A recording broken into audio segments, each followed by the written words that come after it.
Good news for the economy today. We learned the nation's manufacturing industry grew in January at its fastest pace since last summer, and one local business is benefiting from the upswing. News 8's Jenna Traum joins us live in our studio with more. Jenna? Mike, the growing manufacturing industry is great news for a state with one of the highest concentrations of manufacturing jobs in the country. And it's welcome news for Brennan Marine in La Crosse, which got a visit from Governor Walker today.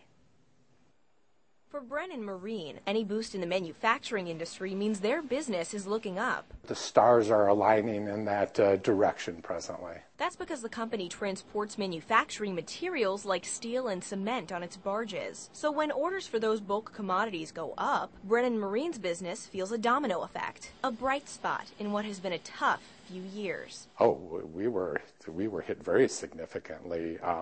The commodities that we were discussing that we're seeing some uptick in demand. I mean, we've seen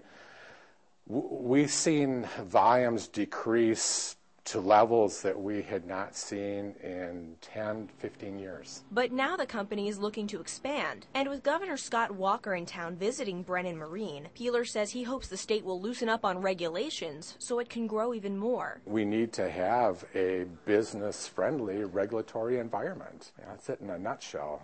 The regulations, local, state, national level, do not indicate support for job growth. Governor Walker says they're on the same page when it comes to cutting down on regulations. In his State of the State address, he announced a new plan. A small business advisory council, which in the past looked at new regulations, is now going to be looking back at every Wisconsin regulation currently on the books and figuring out which ones are barriers to economic growth. This is just a barrier to adding more jobs. This is just an area to prosperity, economic development. And so we've empowered this group of small business leaders to help us identify those in the coming months. And then we're going to move aggressively to change those so that we don't have antiquated and out-of-date regulations.